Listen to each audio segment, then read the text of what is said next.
everyone. This is Grandmaster Jesse Bowen, and welcome for another fantastic interview. We're talking to martial artists that are authors.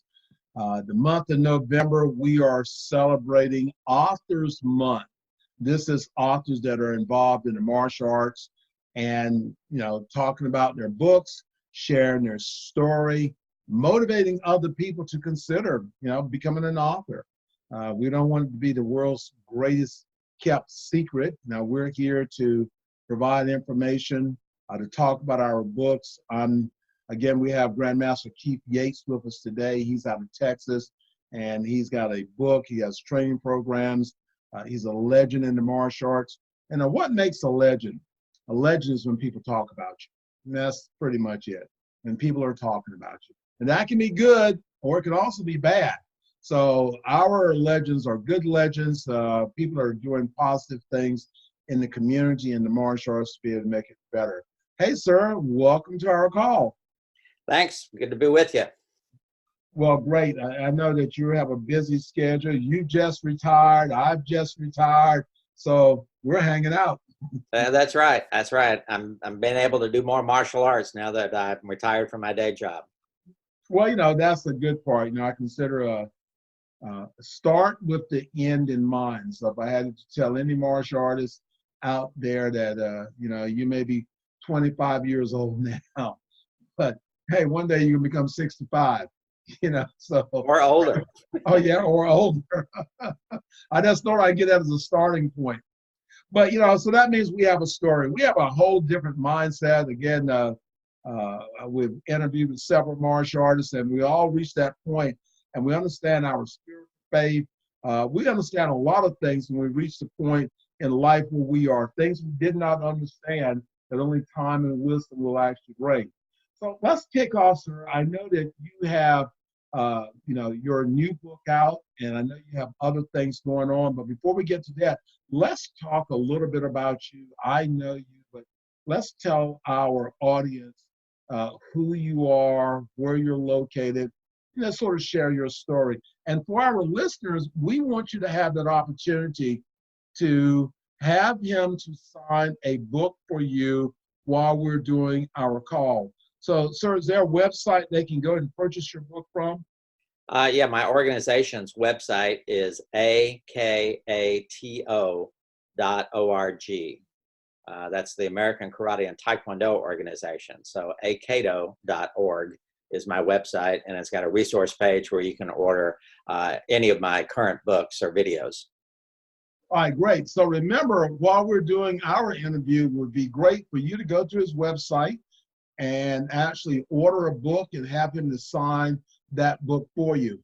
I have the Martial Arts Masters and Pioneers series and the Who's Who in the Martial Arts, and I'm going to do the same thing for you. So during our interview time, go to my website, which is www.who'swhointhemartialarts, and order any of our past books, or you can actually pre-order the 2020 book that's going to be coming up. And you can also nominate your martial arts hero there. So let's get into it. So, sir, tell us, what motivates you to become a martial artist? Well, I started back in 1965. Back then, there weren't very many kids in the martial arts. I was just a young teenager in junior high. And Alan Steen, who is the founder of Texas Blood and Guts Karate, he opened the first karate school in the state of Texas back in the early 60s. He was teaching at a recreation center in Richardson where I lived. And I just decided to go over and try it. And so I got inspired by the martial arts, and I've been doing it now ever since 1965. Wow, that is so awesome. And I was sharing with someone earlier, when we started going back into the 60s, especially the early 60s, judo was around, karate is something that's coming in, is really new, and the Bruce Lee explosion, Right. Really, and back in the day, we were all picked on, or today we would call it being bullied, but during our time, if you didn't fight back, you were called a coward. That's a word I don't hear used. I think bullying has taken over that word.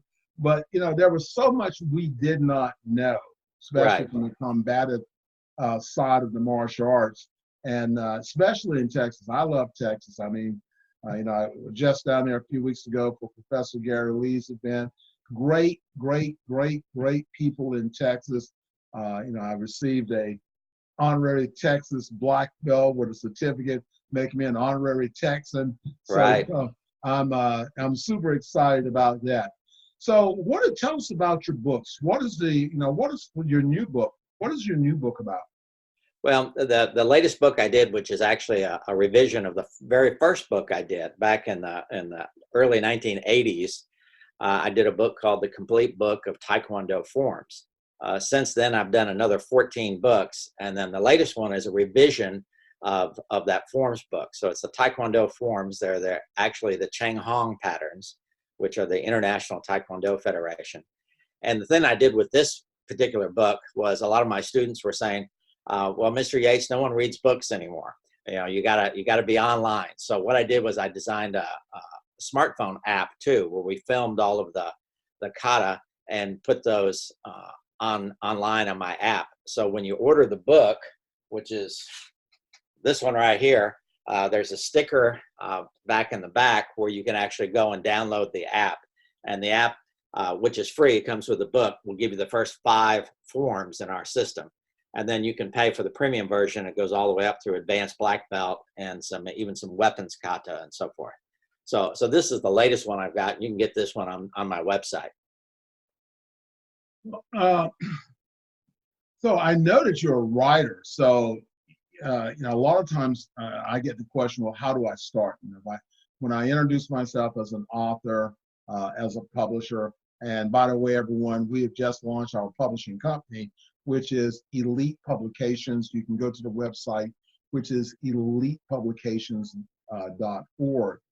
But when I announced that I'm a publisher, everyone said, I always wanted to write a book. My sister, she's a minister. I want to write a book. Everybody wants to write a book. Right. So I think that's because we all realize we have a message. But I think the key point is our commitment to do that. Where do we start? I've been writing for years, and the question is, why do you actually write? So I know that you're a writer for several magazines. So let's talk about that. Were you writing for other magazines before you wrote your first book? So how did you get involved in the interest of writing? Well, I did. I wrote a number of magazine articles before I started writing books, and it's an interesting story how I first got started writing magazine articles. Some of the old timers might remember Demetrius Havanis, who was a full contact fighter, an international champion. He was known as the Greek. And Greek and I came up through the ranks together, and he was killed in a plane crash in the mid-1980s. And I went to his funeral here in Dallas, and there was a who's who of martial artists at his funeral. So I thought, well, somebody needs to write a little article or at least a news story. So I wrote something, sent it into Black Belt Magazine. And John Corcoran, at the time, the late John Corcoran, was the editor of Black Belt Magazine. And he said, hey, I really like this little piece you wrote. Would you be interested in writing some more articles? So I started writing articles for Black Belt Magazine, and then wrote articles for Kick Illustrated and Inside Kung Fu, and have written hundreds of magazine articles. And I would encourage anybody that wants to write to maybe start with magazine articles. Now, there aren't as many magazines now as there used to be, but you can still do blogs and online writing. And I would say before you get into writing, actually learn something about English grammar. I was editor of Official Karate Magazine for a number of years, and people would send things in, and we just couldn't use them because they weren't very well written. So I would say first, educate yourself, not just in the martial arts or the topic you want to write, but in how to write, how to communicate. And so you need to be a reader yourself. And maybe if you have to, take an English class at the local community college or something so that you can communicate a little bit better with your writing. And then from there, then you can go and start writing books. Well, everyone, my job as the author and publisher of, this book that has, this many bios in it. Right. It is not something that you pick up and you just do. We actually have an editor in Florida that editing company that's what they do. They have martial arts background, so they come back in and try to write the story and put it in the words that the person is trying to say it, but say it in a way that grammar connects with that. Because if you want your book to actually reach out to the public, for libraries to pick it up, for booksellers to pick it up, then your book has to be, 99% correct, grammar, Right. everything else. So when you look at, Grandmaster Yates's book, or you look at our books, or who's who book, no, I am not sitting here doing this. If anyone thinks, well, Jesse Bowen is sitting there and he's doing all this, no, I'm not. I am not. That is not what's happening. I have people that have more knowledge about about the grammar, how things should be done, to be able to put it together, especially when you're dealing with several hundred people. I know last year we had 600 and some nominations, and out of that 600 nominations, we only took about 240 Right. because some of them people didn't want to follow up or didn't like the way we were putting their stuff back together. But you just don't take stuff and slam it into a book and be able to do that. Your students, you want to be able to present in a way that the book can be out there and can be, people will read it. So let's talk about impact. Let's talk about how has the martial arts, these are my 2 points. We're both retired now, from our day jobs. So how has the martial arts impacted your life? Well, I was talking to Mr. Steen the other day, and I'm the only one of his original black belts that's still teaching. And I attribute that to the fact perhaps that I never had a commercial school. I had a regular job. In fact, I was a professor of communications at both Dallas Seminary and SMU.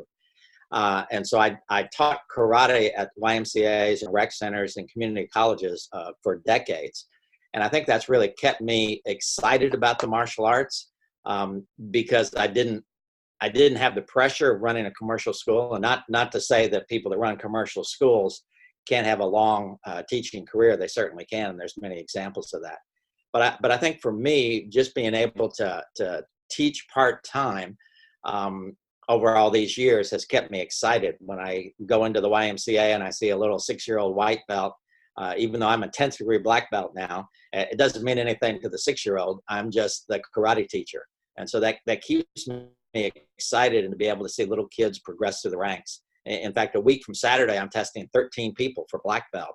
Wow. So I'm still excited about the impact that I can make through the martial arts in the lives of young people. Well, that's a very key point. I know, I actually ran my professional school for 38 years. Right. And when you realize when you get to that point that, okay, enough is enough of doing that, which was awesome. I just went to my instructor's 80th birthday party. Wow. And celebration. But start with the end in mind. And the struggle for many martial artists becomes is that they don't have the right information Right. to actually get started. Right. Like I said, again, when you decide that you want to open up a martial arts school, the first thing you should do is become educated. So this is what we're talking about in writing the book. If you're going to write a book, you need to become educated on the topic. You need to have that source behind you. But when I started in the martial arts, I had, before they would sell you a franchise, you had to go through the business program and achieve at least a associate degree in martial arts management before they would even sell you a franchise. This was with Right. Grandmaster Jan Wellendorf and the Karate International Organization. I bought a franchise in 1980. But again, having an opportunity to be at the university, just like you say, at the university, on the university level, teaching martial arts as part of physical education, I'm going to get paid regardless. So it's not about me trying to recruit students in because the class is there and the classes are going to fill up just because. But that was a stress-free environment. Did that for about 27 years. Right. Those are the things that we look at martial arts that keep us motivated. But there will become a time in some cases that you get burned out from it if you're having to 6 days a week you've got to teach 6 days a week, and having to deal with generational changes. Right. So there's a lot of things in there, but that is a key motivator. But let's talk about leadership in the martial arts, and how does your training, your books, and all these things, how do they support leadership? Well, going back for a second to talking about commercial schools, and I agree with you that you need to have a business marketing background or insights at least in order to be successful. But I've seen a lot of people who have successful martial arts schools, money-wise, and just recently I did some seminars with some people, and to me it's always kind of interesting that people don't understand the history and the legacy and the intricacies of the martial arts. I mean, they've got the marketing programs going, but they're not concerned about improving themselves as martial artists. So this kind of goes back to your idea of perhaps doing some research, studying with other people. That's one of the things that I did with all the magazine articles and the books I wrote. And in fact, the other book that I would mention is the book, The Complete Guide to American Karate and Taekwondo. A lot of this was based on a lot of the magazine interviews I did with people, and I've got bios of kind of like what your book has got, not quite as extensive as yours, but bios on people like Alan Steen and Jim Harrison and so forth, but an awful lot about history and philosophy and the science behind the physical aspects of the martial arts. So I would encourage any martial arts instructor to not only learn the business side, but also improve yourself as a martial artist, because you don't want to be just seen as a successful businessman. You want to be a successful businessman who is also a highly competent martial arts instructor. And the only way you can get there is by continuing to train. And you're right, you can get burned out if you have a commercial school just teaching little kids over and over again. So while I teach, I also go to seminars and teach seminars and travel around the United States and try to continually improve myself as a martial artist. And I'm almost 70, but I think that you never stop learning, you never stop growing. And once you do that, you might as well retire from the martial arts as well. Right, exactly. I look at you reach one point, but you just like right now, as a martial artist, I'm teaching, helping people, going in doing book signings, going in doing seminars with book signing. What we did is tweak the wheel from one interest to another. But being able to, I'm a promoter of the martial arts now, and that's what and you're correct. If you can sort of see in the background, all the books that I have here, in my office here. I just lost you there. All the books that I have here in my office, I'm constantly learning. We have so many resources. You're correct. Going to seminars, going and training and learning, and being able to, if you are a cultivator of knowledge, because you can be both, you can be a successful martial artist, running successful martial arts school. When we're talking about success, we're talking about your program and the students and the black belts you eat, because your production of your black belts this is about your leadership capabilities. Right. When we look at, you may have, 400 students, but you only have produced 5 black belts. That's not really leadership. That's good marketing skills. Good leadership is where you can now continue to bring people in, bring people up. I know at Duke, before I retired, we had produced 38 black belts under physical education. These were people that came in as freshmen and stayed all the way through senior to achieve their black belt. And many of them are still practicing the martial arts even today. So these are the things, leadership, and that's the key thing. And there are many books out there. I've got a book that's coming out that's titled Public Speaking for Martial Artists. And this is where it is not, and this is the whole element about being aware of who we are as martial artists. It is not what we say, it's how we say it. Well, there's that old saying that, people won't remember what you said or what you did. They'll remember how you made them feel. That's exactly right. I want my students to look back and say, wow, he really made an impact on my life. I don't remember all the lessons he said, particularly in class. I just know that he impacted me and how I am as an adult man or woman. Mm-hmm. And I've got plenty of students who have gone on and opened their own schools and produced their own black belts. And that's really encouraging to me to see that my students have continued to carry on the legacy. Let me mention one other thing too. You were talking about seminars and so forth. You know, I'm continually busy. I've got the black belt test coming up, and then I'm sponsoring a tournament. I'm going to be in Indianapolis first part of November at the Gospel Martial Arts Union, teaching seminars up there. The Gospel Martial Arts Union is an international organization of Christians in the martial arts. So I'll be up there teaching some classes. So if I'm not sure when this particular program is going to air, but if it's before then, you can go to gmau.org and look up our national conference, and we have conferences in Texas and everything. And then another thing I'm doing just the weekend after that is the American Karate Black Belt Association is having a big promotion in Dallas, where we're promoting it. This may be the biggest 10th degree promotion that I'm aware of. People like Linda Denley and Troy Dorsey, Mike Geneva, Keith Vitale, Bruce Bretsky, a whole bunch of people are being promoted to 10th degree. And Mr. Steen will be there, hopefully Mr. Burleson, if he's well enough. Oh, it says my connection is unstable. Can you hear me? You hear me? I don't know if I'm still coming across, but that you can go to the akbba.com and we've got seminars and this big promotion. So anybody that's in the close to the Texas or Oklahoma might want to come to that particular event also. So I would encourage people, whether you can come to ones that I'm involved in or others, you know, go and work out with Jeff Smith and Bill Wallace and some of these well-known martial artists. And it's really encouraging for you to be able to not only meet these people, but to learn from them too, because we've got a whole generation of people that are passing away, all of the elder statesmen of the martial arts. You know, I'm in that generation, and I'm probably one of the youngest guys because I started so young. You know, back then they didn't have very many little kids taking martial arts. So there's still a few of us around teaching and so forth. And I would encourage the younger martial artists to take advantage of the fact that they've got a lot of senior people that they can learn from. Well, you know, we just honored you and 25 other martial artists at our event here in Vegas in June. Was glad to. Right, that was very exciting. It was fun.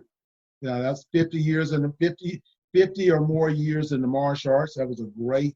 It was the first time we've done it. But when you have someone that's been in the martial arts for 50 years, there's so much knowledge.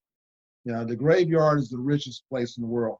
But when you can now write, whether it's your autobiography, whether it's you can publish your manuals, whether you can do your audio recordings, I mean, all those things are important. You know, I was working with my grandson this past week.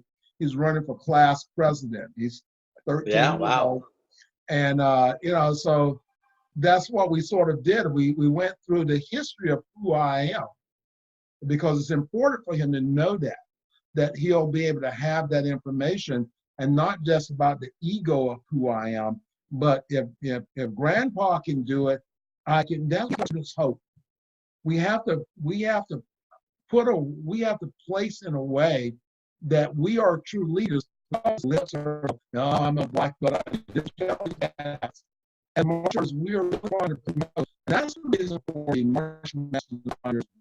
It's really about your story. How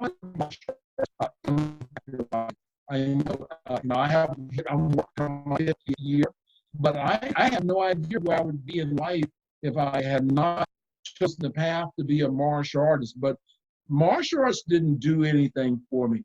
The path of finding a great teacher, because a great teacher who's the holder of the knowledge, and when they present the knowledge to you, that's the reason why I would say to any parent, you know, find a good teacher that can teach your students the value that you're looking for. And that's a whole nother topic there. Jesse, that's so important. I just had an email conversation with somebody in Canada that had emailed me. Their little child was in a karate class, and the instructor was basically, the mother was saying, being kind of mean and dismissive to their child. And so she asked me for some advice. So I told her to try and go and talk to the instructor and hash it out. but there are a lot of good martial arts instructors, whether it's United States or Canada, and they need to find somebody that can communicate well to their child, that the parent is satisfied with, and where they're learning something. So I would encourage anybody, whether you're currently in a martial arts school or looking for one, that the teacher is really key. So many times people say, well, what martial art is the best? You know, I want to take Aikido or Taekwondo or Kung Fu. And I say, well, that's less important than having a good instructor, a good mentor. No, that's a really a big key, and that's the reason why with our book we've tried to go in and now. And so when you're actually in our book, it's not about us just putting you in the book and that's the thing. No, this is a marketing tool because we try to look at your bios and now determine, are you who you say you are? And then, you know, we want to put you out in the doctor's office, the pizza parlor, any place that people will sit and look and read these books. So our program is about getting information out about the martial artists that have value. And this is a pre-qualifying step for people to come in. It's not the qualifier, but it's a pre-qualifier. If you're a martial artist and you don't feel you have the qualifications to be able to teach the 21st century, and that's another thing, you know, you cannot teach like you were taught. You know, you have to, begin with the end in mind, but the methodology that you use, that your teacher used on me, for kids nowadays, you couldn't use it on them. So it's a language thing. That's why you need to, if you're an old school teacher and you really want to, grow your martial arts school and that's why I look at it is that if you have a large school, you're making a large contribution. If you have a small school, you're making a small contribution. What is the contribution outcome that you want to make as a teacher? That's the most important thing, because you as a teacher must decide, you know, who you are and how you're going to get your message across. And that's the reason why writing your manuals, it's sharing the history about others. How many people that I was at an event in Virginia Beach, I said, do you know Bill Wallace? They go, who? Do you know Bill Superfoot Wallace? I mean, Bill is still out there doing stuff. And they go, I've never heard of him. You know, you go, okay. That's why I'm going, Jesse, are you writing? Are you getting this book? Well, sometimes I'll talk to students because I know Chuck Norris well and have trained with him over the years, and I'll mention something about Chuck Norris, and I understand if a kindergartner just stares at me with a blank face, but sometimes people in their 20s don't know who Chuck Norris is. You know, he's got movies and TVs and so forth. So Walker, Texas Ranger, probably. Right. You know, so I think you're right. It's up to us to acknowledge our seniors, the people who came before us. You know, we stand on the shoulders of great men and women, and we need to acknowledge that and respect that at the same time that we're passing those lessons on to the next generation. So I know you just mentioned a few moments ago, your chest sounds totally phenomenal. You know, you got Keith Vitale. I mean, wow. And my friend Linda Denley. I mean, it's going to be, you're going to make me have to fly to Texas. I'm not. Well, you're welcome to come. It's I want to say the 14th and 15th. And we're going to do seminars at Troy Dorsey's school. And, so yeah, come on down to Texas. It's going to be a great gathering of people. Well, I do want to say, I want to really acknowledge, I love that the work that you're doing of connecting Christianity and the martial arts. I mean, this is where I am now at this point in my life. My wife, we have a church in Greenville, North Carolina. Right, I know. So where I teach from is the same thing about right and wrong, because, you know, who you believe in is going to come to you anyway.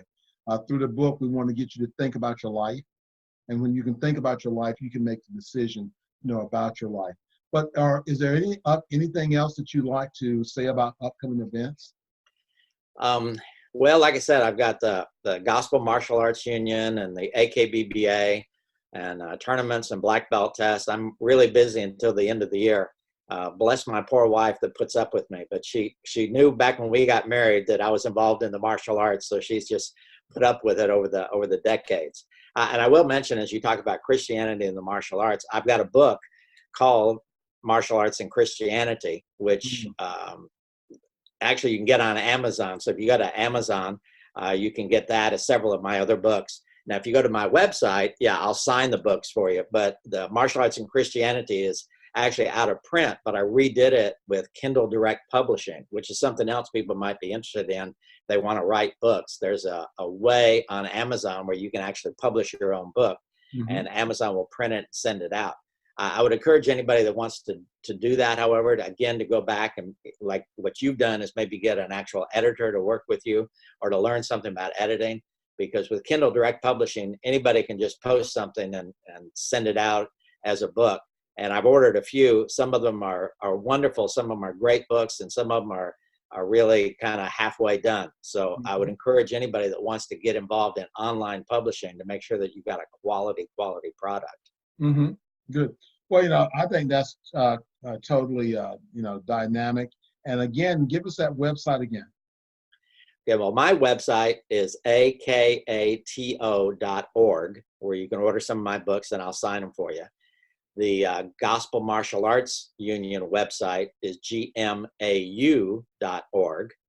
And then the American Karate Black Belt Association, which I'm also the chairman of, Mr. Steen originally started that back in the early 1960s. That's akbba.com. So I'm running all these different organizations talking about leadership. Sometimes it's like herding cats, trying to get all of the things that we're trying to do all put together. But that's one of the things that I really enjoy in the martial arts. And the martial arts has taught me over the years how to take my leadership skills and apply them, not only in the martial arts, but in other areas as well. So I appreciate people going and checking out those websites. Well, great, sir. Well, sir, again, thank you for the opportunity to interview with you today and talk about your book.